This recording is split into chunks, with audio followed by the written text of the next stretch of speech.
Drop in the untold stories of industry leaders, influencers, and insights on future innovation. I'm John Davidson, and this is the DLC Drop Podcast. All right, welcome everybody to the DLC Drop Podcast. It is my pleasure to welcome my friend Mayor Maso, three-term mayor of Sports City, USA, Frisco, Texas, and now principal at Ryan, the largest tax firm in the world dedicated exclusively to business taxes, where I believe you're facilitating public and private partnerships throughout Texas. Is that right? Absolutely. And thanks for having me here. And yeah, Ryan is the largest non-accounting tax firm in the country. And so what I focus on is business incentives, site selection, public-private partnerships, and still doing a lot of public speaking like this. So thanks for having me on the show. Yeah, thank you for taking the time. Yeah. So, a lot of people know who you are. You have great reputation, and you're somebody who has so much significance, especially in this area. But take me back, where does the Mayor Maso story start before the mayor and the site selection and the business career? You bet. And first, reputation, don't hold that against me. I'll try to really get past that. But, really my government life started in Frisco, Texas. And I moved there in 1992. And you got to remember, back in 1992 in Frisco, many of your listeners may not know where that is. Look it up, and we'll give you some indicators of where it really is, and you'll understand later in the show. Yeah. But Frisco was 6,500 people. Wow. It was basically a farm. You had one. What is it today? Is it 200? Over 200,000. Wow. So back in 1992, there was a blinking yellow traffic light, right? No traffic lights. Couldn't buy a pair of socks in town. Yep. Typically drove over dirt roads to go grocery shopping in another town. And everybody knew everybody. Everybody was related. So you found that out really quick. If you talked about somebody, that was someone's cousin. So you had to be really careful. So that's and I moved there young, had a newborn.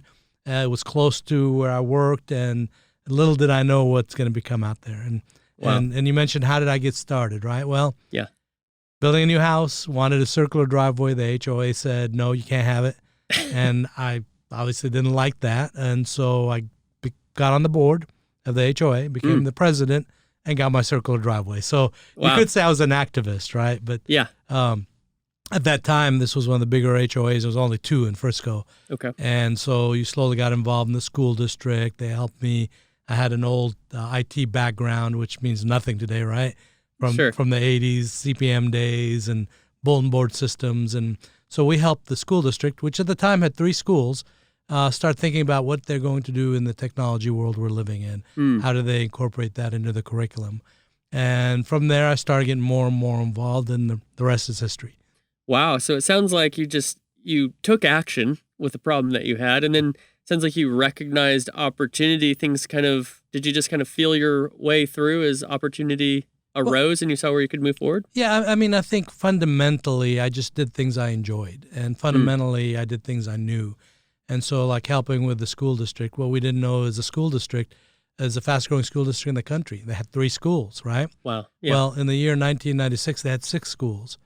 Okay. Today, there's over 76. So it's almost twice as fast growing as the second fast growing school district in the country, opening 3 to 4 schools every year. So just getting involved at that level, doing something I enjoyed and knew about, which was technology, was really important at the time for that community. And it also showed me the importance of volunteerism, getting involved, making a difference. Absolutely. And so, again, that started me on the path of being an elected official, but I didn't know it at the time. Right. Yeah. And so your first time with city, or looking to get into the city council, you didn't win. Do I have that right? Right. So what was that, did you feel like that was a step back at the time, or were you just saying, hey, no, we're going to persevere, and because 4 years later you made it in? Yeah. So it wasn't really an intentional decision, but it was a wonderful decision. I learned a lot, and I learned why not to run for city council. Okay. When I was encouraged to run at the time, I asked people, well, what's that? What's the city council? That's how little I knew, right? Sure. This it doesn't matter. We'll help you. And really, I ran for a very specific reason, the wrong reason to run, which we had, believe it or not, an airport in Frisco. We had a runway. Okay. Yeah. And the city was split in half. The city was trying to grow the runway, and some residents didn't want it. So the developers basically pitted Old Town, the original parts of Frisco, against the new parts of town, which were considered the rich people, right? Which, of course, demographically they weren't really wealthy, but compared to the original residents, they could say they had some money. Sure. And so it became a very, very brutal battle. And I was asked to run because I was part of the contingent of the anti-crowd. My brother-in-law is the former CEO and chairman of Boeing. I knew airplanes. My son's a pilot. And I thought it was a bad idea for a fast-growth community to have an airport right in the middle of it. Okay. I love planes, loved airports, but it just wasn't the right place. And so I was a one-issue candidate. So was everybody else that ran. And so, again, it was split right down the middle. And the people that were for the airport actually won. Okay. It was a 52% to 48% election, most turnout ever. That in the sounds city like our percentage. national politics. Yeah, Very basically. similar. And so you really didn't have to campaign on anything. You were either for the airport or against, which was the wrong reason to run. But it worked out, and learned a lot about politics. And I was convinced to run again, as you mentioned, 4 years later. Again, I was dragged kicking and screaming, like, why do I really want to do this again? Right. But by then, a lot of the people that were opposed to our campaign, the people that were against the airport, became friends. You learn that politics, you can have a disagreement, but you get to know each other. Hey, we like each other. Right. We just don't agree on this issue. Good point. And so from that first run, a lot of the people that weren't on my side became my biggest cheerleaders. And so it was, it was easily an easy campaign the first time I ran. So, and then if I have it right, and you became mayor of Frisco in 2008, what was the biggest difference in city council versus being the guy? Oh boy, yeah, a lot of differences. I was a very active council member. I was the mayor pro tem numerous times, so I filled the role of the mayor when they were not available. But again, when I finished, we had term limits. When I finished being on council, I thought I was retiring. I was done. I'm a business person, right? But I had enough people that really wanted me to run for mayor. And when I told them no, they put more pressure and more pressure. And it came to the day and said, look, okay, if you people that are encouraging me to run will stay by my side and be part of it, I'll do it. Okay. And remember, 2008 was the worldwide economic collapse. Right. Here we are in Frisco. We were building 3,000 new homes a year. If you ask me what year a building opened, a city building, whether it's a fire headquarters or police headquarters or city hall or senior center or rec center, all opened in 2006. Oh, wow. So think about the success of the city. Now they're asking me to run for mayor when it's going to tank. Right. We knew we saw it coming, right? Yeah. So when I became and I was elected mayor, it was by almost 80%. I had to deal with a slowdown. We never stopped growing. We slowed down to 1,000 new homes a year. Okay. But we had to figure out how to really be careful. We froze hiring. We froze taxes. We knew people were having difficulty, and so we made a commitment. And I made a commitment that we're not going to do anything to hurt our families. We're going to just live with what we have and figure it out. Yeah. And we did. Yeah. Right. Yeah. Well, you mentioned you're a businessman, and so you do a lot of business with Ryan, and you have a business background. What would you say are the biggest differences or some similarities between politics and business in your experience? Well, first, let me kind of touch on the differences. Sure. It's really interesting to watch elected officials, especially people that may have some background in business, but not much. They'll sit there and they'll campaign and they'll pound their hands on the table, right? Yeah. And they'll say, if I'm elected, we're going to run this city like a business. Yeah. Well, I have news for them. It's not a business. Good point. There's one really major difference. Okay. One major difference between a business and a public entity like a city. And it's what the best way to explain is research and development. So a company, your company or any of the listeners here, if they're not doing research and development, they're going to go bankrupt. They're going to be out of business. Right. Whether it's new services, new products, and we can take out a list of name brands that are no longer around, right? Sure. Why? Because they didn't adapt. The Sears, the department stores, right? Yeah. The airlines, Eastern Airlines. Mm-hmm. What was the differentiator between them and the other entities that were in their space? Yeah. Typically, they were happy they were making money, never looked ahead. Yes. Never diversified, never thought what's next, what's their R&D. Cities don't typically have that luxury. For example, let's talk about Texas cities. Okay. The revenue stream for Texas cities is really one of two things, the major revenue streams, and that's property taxes and sales tax. Mm-hmm. They have some minor, permitting fees and other fees, but typically their budgets are made up of property and sales tax. Some cities in Texas don't really have much sales tax. They don't really sell a lot of things. Yeah. They don't have department stores or malls, so it's mostly property tax. They can't just go create a new product or a new service and charge for it. Right. So they have to figure out how to live within those constraints. So when somebody says we're going to run it like a business, no, you have to think outside that box a little bit. Yeah. And so in Frisco, we came to create our own R&D. Okay. It was a little different, but when we thought about that and we graphed how cities grow and how they face challenges, it was very typical. When you're growing, if you graph it, there's a revenue stream goes up, a nice clip, right? When you're growing, a growing city will get new revenue. Sure. And that expense line is right underneath it, going up also. Yeah. The moment you Human resources, stop growing, healthcare, the expenses don't stop. They don't stop, do they? So good point. Taxes go up, services go down, the cities deteriorate. Okay. It's just a repeating. You can see it in almost any city around the country. Roads, an average street life is 30 years. You got to rebuild the road, fire station roof. So that's the problem with cities. So would you also say it's more difficult for cities to cut expenses than maybe a business? Because I don't, from on the national level, maybe you have entitlement spending, things of that nature. Right. But once you get used to spending, it seems it's very difficult. Really hard to take those things away, right? Part of it is choice, but I would say most of it is something they don't have a choice in. So getting back to the R&D, in Frisco, we figured out our R&D is tourism. Yeah. So take our two revenue streams, property and sales tax. How do we improve them? So we're going to talk about sports a lot here, I'm sure. Yes. Well, that wasn't by chance. It was part of our strategic plan to strengthen the revenue stream, so we don't have to deal. When we get Jimmy Buffett into town, $6 million impact. The NCAA Division I football championship, North Dakota State University comes almost every year. Right. 16,000. Wow. And that's over a $7 million direct impact to the city. So that is problematic in its own if you don't figure out how to handle your expenses. Cities, a major part of their budget is public safety, fire, police. Yeah. And so it's very hard to cut that out. And cities are going to face challenges this year because of COVID. Right. Because their property taxes, at least in Texas, are probably going to go down. Because hope mine do. Homes may not because they're based. The housing market's hot right now. Yeah. Okay, they're based on comparables with homes that sold near them. Yeah. Well, in the business community, it's based on rent rolls, revenue, not the building and land value. So when a restaurant's not paying their rent, or a theater or a mall, their rent rolls drop, which means the property values, taxes drop. It means less revenue for the city. So I'm worried about this year for cities' budgets.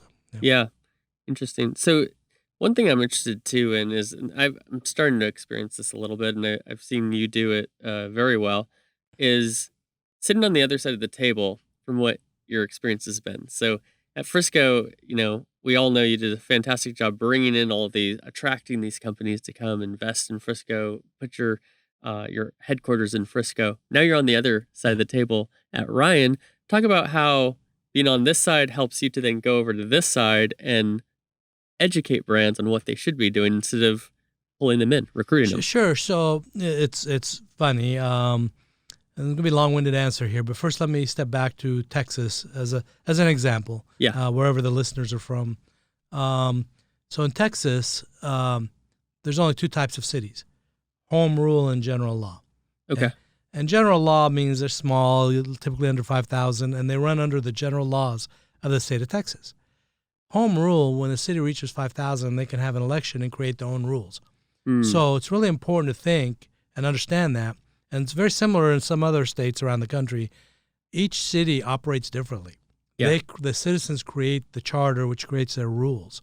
And that's a big deal when you're doing business in a city. You can't assume that a city next door does the same things, business the same way you do. Yeah. And so from a business perspective, you have to understand the community you're looking at or doing business in.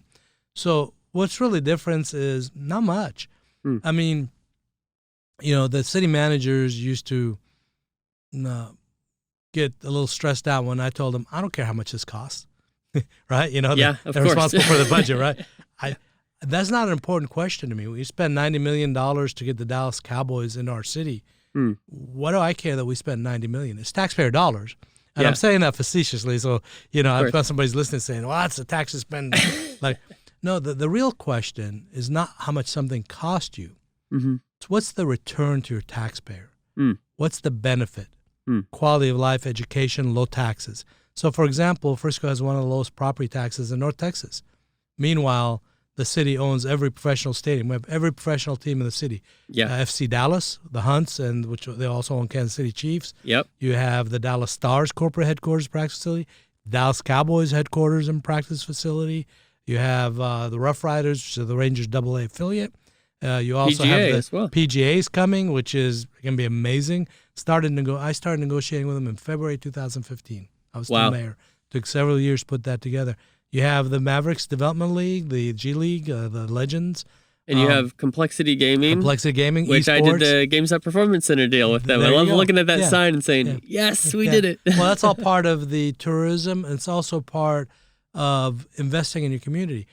All those stadiums, I mean, the FC Dallas Toyota Stadium where Jimmy Buffett comes and plays concerts, or FC Dallas plays, or the NCAA Division I football championship, the city invested $65 million into that. Wow. Okay? Does it matter when you have 10 NCAA Division I football championships over 10 years at $6 or $7 million each, direct impact? We got our money long ago. Yeah. The Cowboys facility, we invested $90 million, and everybody loved the Cowboys coming to town. That was one of the more interesting. Of course. Yeah. Took us about 2 weeks to really shake hands on that deal, and everything else was just the details. Wow. So Jerry Jones, when he came to Frisco, everybody was excited. But poor man, if there was a problem in the city, he was blamed for it. In other words, if his helicopter flying in? Yeah, that's the story itself. If you want to hear that story, I can tell you about the helicopter. But the reality is, if your neighbor's dog uses your yard for a bathroom, they'd call the city all mad. Why can't we stop that? We gave Jerry Jones $90 million, but we can't stop the neighbor's dog, right? Right. So he was the crutch of all problems, I gotcha. right? But the reality is, we never really gave him any money. We didn't give the Cowboys money. We invested $90 million into a stadium owned by the taxpayers. We own that stadium. Right. Okay. Meanwhile, the Cowboys organization, the Jones family, invested, last time I looked, was around $180 million of their own dollars into the stadium. They wanted it nicer, more professional. Yeah. And so now you have an asset worth $275 million, approximately, that's taxpayer owned for only $90 million. Meanwhile, I think everybody can agree it's a huge tourism draw. Absolutely. The Omni Hotel, you have their headquarters, the restaurants, and then forgetting that it's a sports facility, the school district participated in it. It's their stadium also. Yeah, isn't that unbelievable? I mean, it's like... Well, I see those high school games on Friday nights, and I can only imagine if I was a high school kid and I was playing in this, what is same it, field the Cowboys play on, right? Yeah. They're the Cowboys, and Dak Prescott's walking off, the high school quarterback's walking on, and we've seen that, right? Yeah. And so, I played on mud fields when I was in high school. Yeah. And so now they have a professional stadium, but that's not even the beauty of it. What people miss is that's an educational facility. Those kids are being taught by the number one sports franchise in the world, number one value in the world. Sports medicine, sports research, media, training, sales, marketing. They're being mentored. So when they leave high school in Frisco, it's a step down anywhere they go, college or professional. They are now being mentored by the true pros. And so what value is that? So when I say it really doesn't matter what it costs, what's the return? That's what I mean by it. Interesting. Well, you see with the University of North Texas as well, I'm on their board for their sports management MBA. Yes. And they have a deal with the Cowboys, and they're right there next to the Star for one of their locations. Sure. And to see, I'm friends with some of their students, and just to see that one-on-one it's amazing, learning, isn't it? You can't beat it anywhere else. Dr. Smastrick's great. That's how I sold the project to him. He sat in my office, and Brent Ryan, the chairman and founder of my company, was the chairman of the board of UNT. So we had this connection. I said, you need to be in Frisco. Yeah. Why? Well, look at all these partnerships, and this is a great opportunity for the students. So that's, it's much more than about sports. It's really about quality of life. It's about getting engaged. So what I would say is, your original question was, what's the difference between being on both sides? Really, there isn't. It's not a competition. It's not something that you're arguing about. It's finding ways that everybody wins. Yeah. So on the corporate side, it's a really easy thing for me to do because I know what the city's needs are. They want these companies to come talk to them. They want to partner with them. As long as they can create jobs, every resident of the community deserves the opportunity to have a job and provide for their family. Cities want that. So I would say to you, not enough companies approach these cities. So they'll hire someone like me or Ryan to come help them, and it's not that difficult. How many jobs are you creating? Yeah. What's the average salaries? What benefit are you to the community? And then what would you do if the city partnered with you? What would you do more to provide more jobs or a better facility? And so everyone wins. It's a return that everybody's happy with. Yeah. And so really wasn't any different than I did when I was an elected official. I'm able to really help guide these companies to make the right decision or find the right site that works for them. That makes a lot of sense. That's what I've found that's helped my business in the esports space is when you know what someone's problems are, bringing a solution. You're not selling them. No. You're helping them find a solution that they're searching for. Yeah. It's a good point. So there's famously the $5 billion mile. Yeah. Maybe it's the $8 billion mile nowadays in Frisco. What drove that? Was that you had to get one and the dominoes fell, or how did that come about? Well, that's interesting. So I would say to you, that's a really good lesson in marketing. First, the 5 billion mile, we had multiple large partnerships and large projects. One of them obviously was the Star, which is the Dallas Cowboys, 91 acres. Then you had a partnership that surrounded them with Hillwood, Van Trust, and the Redmond partnership called Frisco Station. Yep. I believe it was about 240 acres. And then a group out of Dubai on the north side, 43 acres, called The Gate. And then you had a first person that came to the dance with us, I call, who really believed in Frisco when Frisco was a farm, was Craig Hall Office Park, 17 office buildings, which is now even being, as young as it is, being reimagined into mixed use and new buildings being torn down to build them bigger and better. So when we looked at those, we started putting the value of them. We're at $5 billion. Wow. So a lady named Darcy Shore was with our EDC. She was public relations and marketing. Yep. Said, that's $5 billion mile, because within a mile radius. It's a great slogan. Yeah. And so that really took off. And you cannot monetize how much free marketing we got all over the world and how many interviews I did all over the world about the $5 billion mile. So it goes to show you, if your funds are low and you can't really spend on advertising, think outside the box. What do you have that's unique? And so the $5 billion mile, which is probably closer to 8 now, it's sure. When I tell people, if you visited Frisco, visited the Cowboys headquarters, because it's open to the public, with the stadium and all the things that go with it, or Frisco Station or the Hall Park, when you look at there, and it looks pretty impressive. It's really cool. It is. But it's only about 30% done. Is that right? Yeah, so wow. You've heard me say the best is yet to come, right? Yeah. I mean that in many different ways for our communities, all our communities, our country, our state. We go through little challenges. That's what I call. Some are bigger than usual, but you always overcome them. Yeah.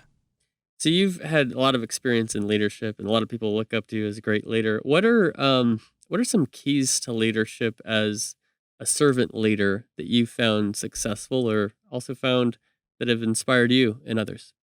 Yeah, I've given a few talks at the schools and colleges about there's this perception that if you're a CEO of a company, you got to be mean and you have to be ruthless. And my experience is the exact opposite of that. I had a meeting with an unnamed big developer this morning at his house.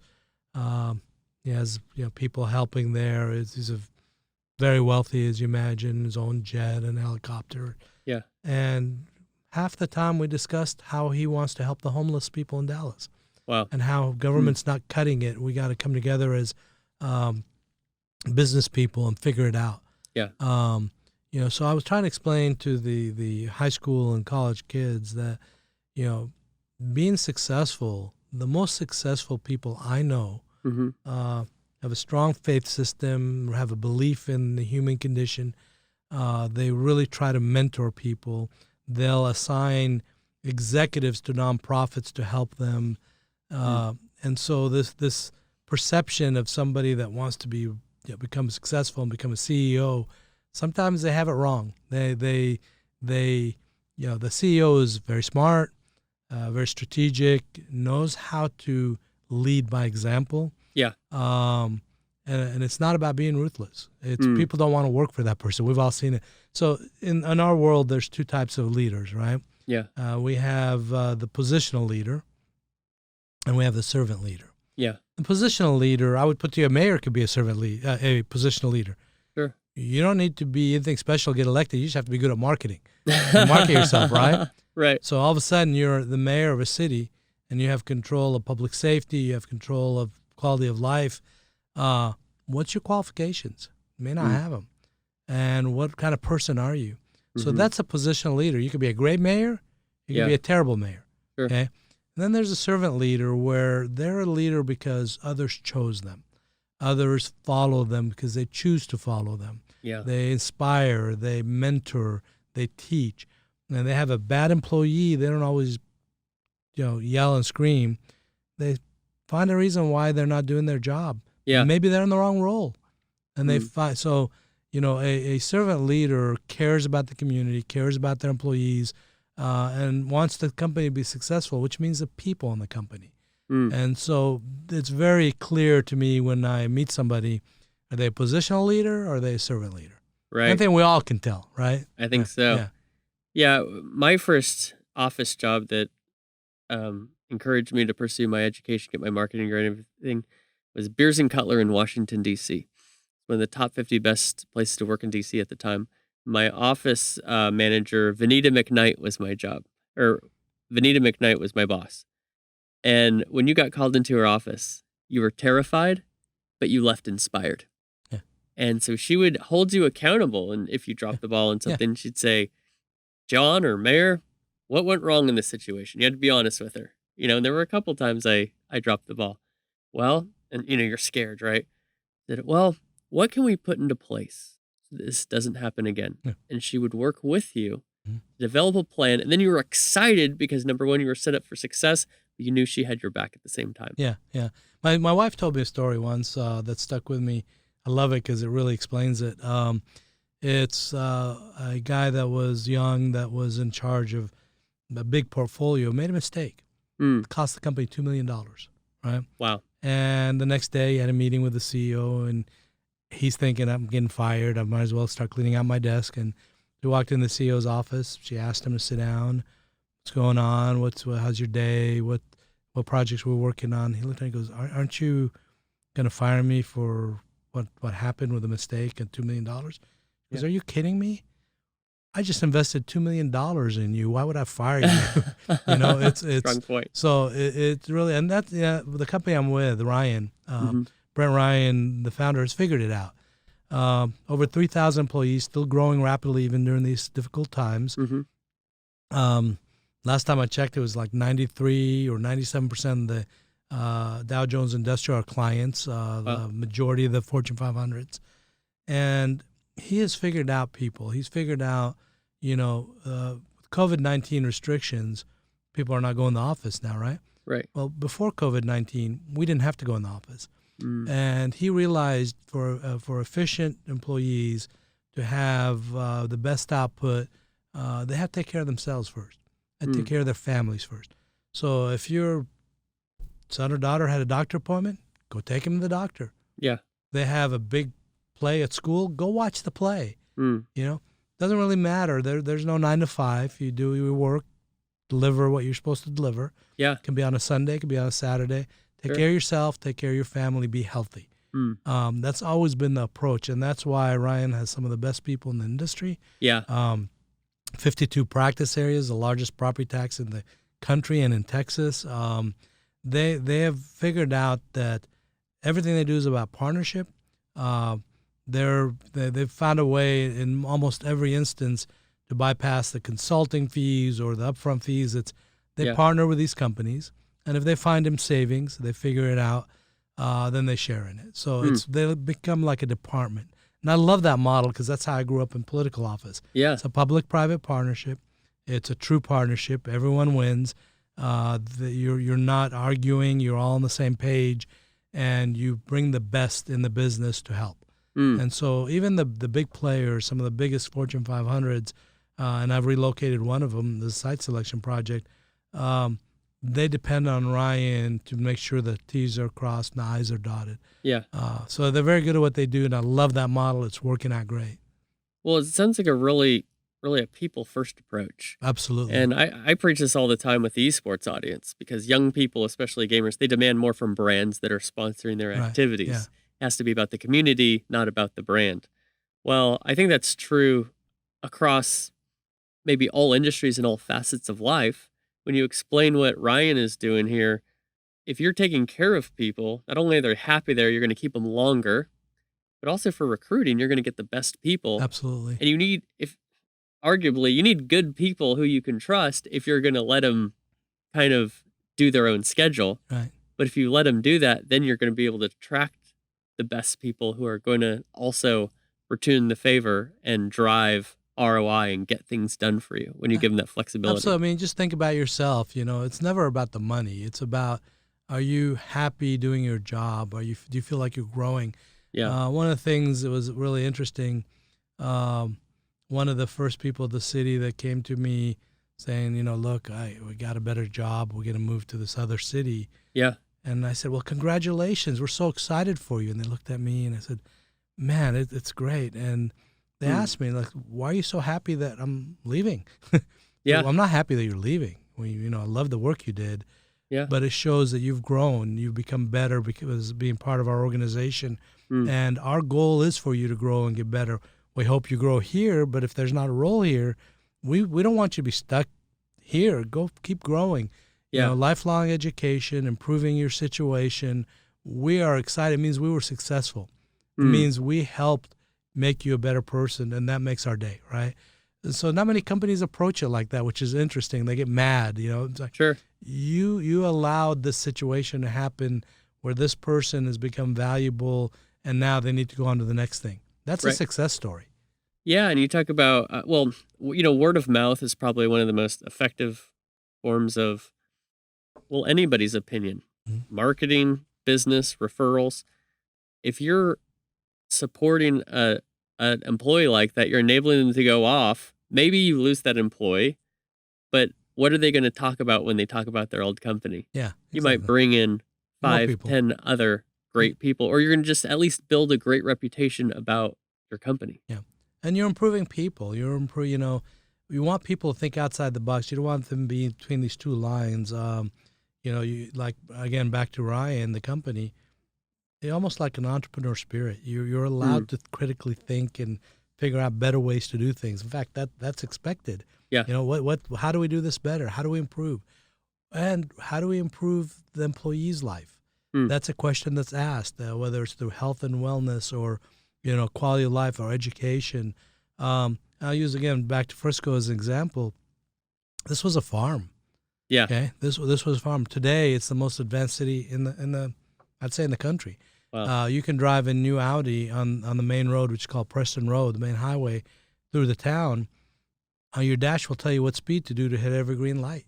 Or when you're stopped at a red light, it has a countdown timer. Wow. We thought of these things. These are employees that said, putting up a lot of traffic lights, we can do this.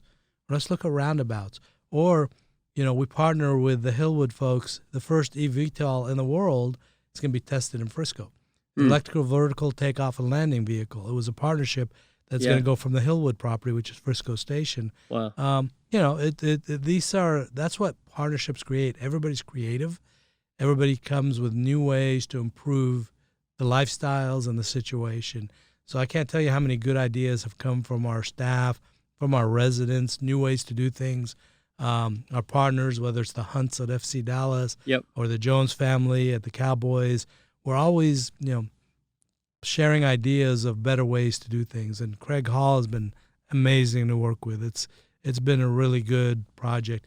I can start naming off projects. The Dubai group, Dr. Kaspari, international firm, the first project in the country in the U.S. They chose Frisco, and they've been a true partner of building it out and being creative and meeting the needs of the community. So it's been fun to watch. That's incredible. So when you talk about communities, what, in your opinion and your experience, makes a community thrive? Well, that's a very tough question, and sometimes I would get the question, "What's the top 3 things the city has done?" Sure. And I would tell there isn't really top 3. The community, I look at it as a living thing. Yeah. Can you function without your arm? Sure. It's a little harder, but you'll figure it out. Yeah. From a city perspective, being well balanced. Some cities want to be the best at one thing, and they forget who they are.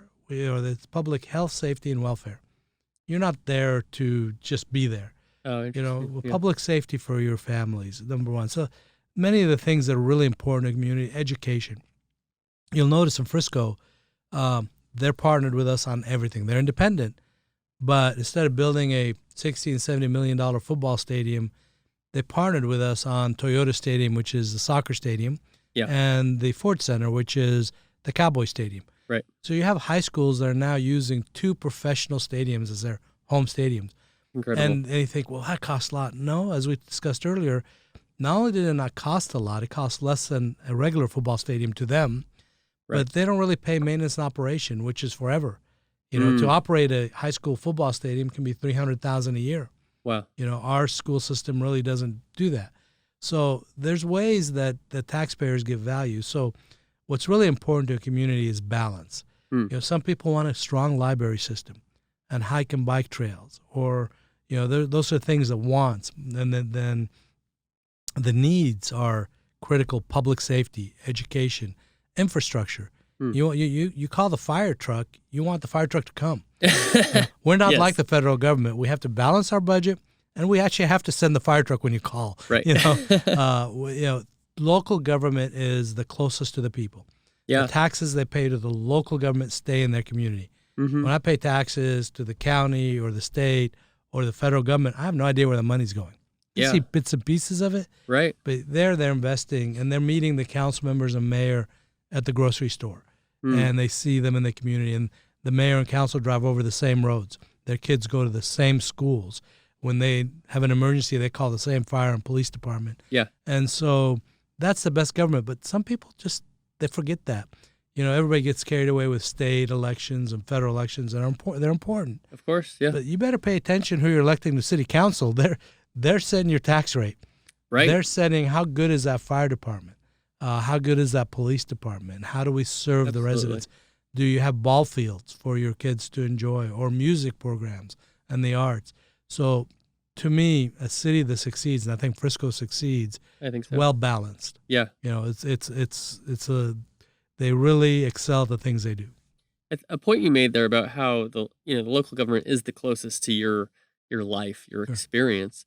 One thing that I became aware of not too long ago is the low voter turnout for local elections. Yeah, it's unbelievable, isn't it? Nationally, I know it's pretty low based on other developed nations, but local, what is the percentage? Do you know the percentage offhand? Well, it's changed over the years, but a typical council race of registered voters may be 6 to 10%. Yeah. A mayor's race may reach 15 in normal times, right? Wow. This year's a little different because they held it during national elections. Yeah. Usually in Texas, it's during municipal elections are in May. Sure. So, but why should it be different? You're going to elect a president and a congressman. You're probably never going to see them. Right. And they're one voice out of many if it's a congressman. Mm-hmm. You're electing 4 to 6 council members. They're going to set your property tax rate. You write that check every year. Get that right. Just let them miss picking up your garbage for a week and see how mad you get, right? Yeah. Or somebody's vandalizing your street, or you don't have a sidewalk to walk on, or your kids don't have a ball field to play soccer or football on. Those decisions impact you every day. Every day. And so you're absolutely right. And I tell that too when I speak to government class in the college, for example. Yeah. In Frisco, one of the election polling locations was in the college. Mm-hmm. So one day I went and spoke to a government class at college. Yeah. Maybe 50 feet outside the door was the polling location. So we were talking about politics, and I looked at him, and some of these are, 20-year-olds. Some are older adults, 30, 35, 40. Sure. I looked at him and I said, you know what, you young, just out of high school students in here, you don't matter. And they looked at me, and I said, yeah, we know as elected officials, you don't vote. We could spend a lot of money trying to reach you, and maybe get a few more votes out of you. But historically, you're not going to vote, no matter what we do. Yeah. So your voice, nobody's listening to you. You know, I mean, they don't spend. When we go knock door to door, we have a list of who votes. Right. We know who's going to vote. We're going to spend because we can't reach every door. Yeah. We can't mail every person. So we ignore you because we know chances are you're not going to vote. We only have so much money and time to reach people. Right. Exactly. Now, you over 55, you're going to vote. You're going to get knocked. That door's going to get knocked down 5 times. We're going to call you 5 times because you're going to vote. We need to make sure you understand our platform. We want to hear your opinion. You matter. Okay? Wow. Yeah. You're under 25, you really don't matter. I'm sorry, but you don't vote. Right. And so if you're running for elected office and you're trying to get elected, who are you going to go interact with? Government class or the college students or the senior center? Of course. Yeah. So you bring up a great point. It's disappointing. Mm-hmm. If I could wave that magic wand, I would tell anybody that's 18 or over, vote. No matter what, go vote each time. Yeah. I mean, we all complain about our situation. Yeah. And so what I'm hearing from you is if you want politicians to pay attention to your issues, have a voice. Have a voice. And the people who are going to influence you the most is not the national election. Yes, still vote in the national election, but make sure that you are aware of your local elections and get out the vote in those elections specifically as well. I would ask listeners, just do an experiment of 5 people you know in your city. Hey, can you tell me who's on our council? Sometimes they're single-member districts. Who's our council member? Yeah. Or if they represent, like Frisco, the whole city, who's our council members? Yeah. And guess what? Every business card I had my cell phone number on it, my email address. Everyone. It's on my website. It's on my social media. You know how many calls I got? Minimal. Wow. Call me if there's a problem. Yeah. I put my name out there. I volunteered to do this. And it's like, people would rather sit at home sometimes and complain or complain on social media. But call the person that's helping make these decisions. Well, it's a lot easier to complain than to work fix for you. The issue. Yeah. I mean, they work for you. Yeah. That's what they're doing. So interesting. Hold them accountable. Well, you mentioned a little earlier there's a Jerry Jones helicopter story, and I think I need to hear this. Well, it's bad for you, Jerry. So during the very first few weeks of the Star, when it was completed and getting opened up, we had right across the street from the Star is a very wealthy community, very high-end homes.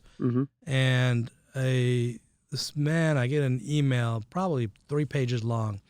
You all give Jerry Jones all this money, but you can't stop. He's got his stupid helicopter flying over our houses on Sunday. I can't get any rest, just on and on and on. Yeah.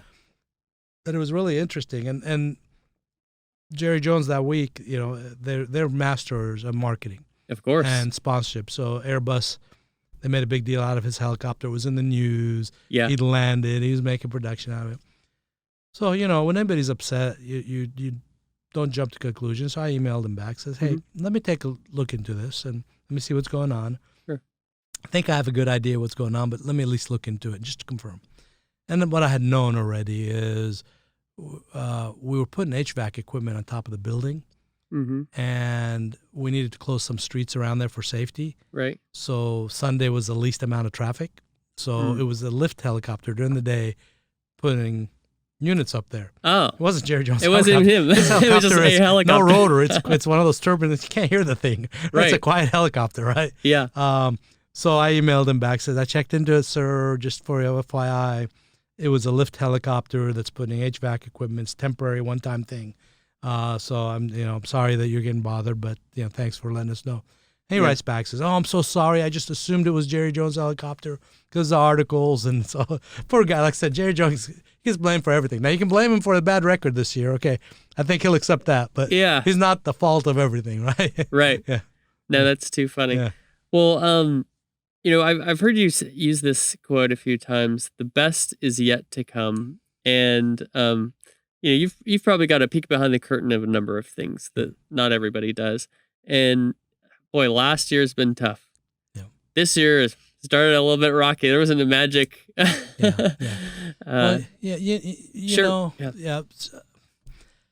First, you can't minimize the suffering and struggling people are facing today, and more so last year and this year so far than any other time that I'm aware of. And it's been challenging. And so this is not to minimize everything, but in life you have to really spend your time thinking of how blessed we are and the things we do have. And so when I say the best is yet to come, when you're working as a team, when you have a plan, the strategic plan is critical. Whether it's a family or your business or a city, you have to know where you're going. Many times people ask me, other elected officials, other mayors around the country, as you're aware, I was involved with the U.S. Conference of Mayors. Yeah. When I tell them we're opening 4 schools a year and we're adding 3,000 new homes a year, they look at each other, how do you do that? Wow. Yeah. I said, well, I'll tell you how you don't do it. If you don't have a plan, it'd be a disaster. If you don't have a plan in your family, it'd be a disaster. So when I say the best yet to come, when everybody's working together, it's amazing what you can accomplish. There's always something better, something always bigger. We land the Rangers affiliate in Frisco. That was our first one. Yeah. Well, then you land the Dallas Stars. Then it's FC Dallas and Lamar Hunt was his coolest man. Yes. And great family, the Hunt family. They were sincere about what they were doing. They loved what they were doing. Look at the Cowboys, the PGA. So if there's some people just look at the glass half empty, right? Sure. I would put to them that really the best is yet to come. Even with our current situation, it was a terrible 2020. Yes. In many people, but some people did okay. And for those that had a really rough time, I hope 2021 is the best is yet to come. Sure. Right? There's opportunities, but you have to go out there and make them. No matter how difficult things are, lean on your friends, lean on your business partners, ask for help. There's that's one of the things that frustrates me sometimes is, we've all done it, right? Why didn't you tell me? Why didn't you ask me? Right. We could have solved this problem together. So I hope people take that the best is yet to come to heart. I hope they wake up in the morning and say the best is yet to come and then go make it happen. Yeah. What are a couple ways you talk about making it happen? What are a couple ways that you make it happen that you've seen successful that you can pass on to our audience to say, well, when I'm trying to push something forward or I want to find a new business opportunity, what are some things that you find effective? You talked about planning. What are a couple other things? Well, there's 2 things that I really live my life by, and I've done a lot of, again, when I speak to students at Career Day, for example. There's 2 things that I firmly believe in that I try to live my life this way. One is, whatever you do it to the best of your ability. Yes. That doesn't mean you have to be the best at it. Whether it's sports or doing homework or taking out the garbage or a business meeting or a deliverable, just do the best you can. Yeah. And even when you don't think anyone's watching, that's where the key is, because people do notice. Right. And so you build a reputation of always giving a strong effort. And that's important. The second thing is relationships. It's a lot of pre-work. You don't get up one day and say, here's a project and I'm going to go get it done. Okay. Most of the work happened before that. Yeah. And so relationship building, I always believed in this before I knew. I think there's a book written about it. I never read the book, but the old adage, don't eat lunch alone. Okay. Take your time. It's amazing how many people I've met that, on the surface, they didn't seem like really good at something or a business person or a great educator. You judge a book by its cover. That's completely wrong. They were really the son or daughter, this kid that I helped was the son or daughter of the CEO, the biggest company looking in our area. Yeah. Didn't know that, but because I treated that person with respect and I got to know them, I learned something. Yeah. And so I would joke around that I was the smartest person in Frisco. Yeah. I say that facetiously, but Sure. because I really got to meet some really cool people. And not what you think, not the president of the U.S. or the chairman of Boeing or whoever it is, but normal people that were really good at what they did. And I'd always learn something from them. Right. And so I would say to you, get out of your comfort zone. Go have that lunch with that person that you wanted to talk to. Call them. I bet you they'll say yes. And meet them and talk to them. Number one, they'll learn something from you. Right. And you'll learn something from them. And one day you're going to need them, or they may need you.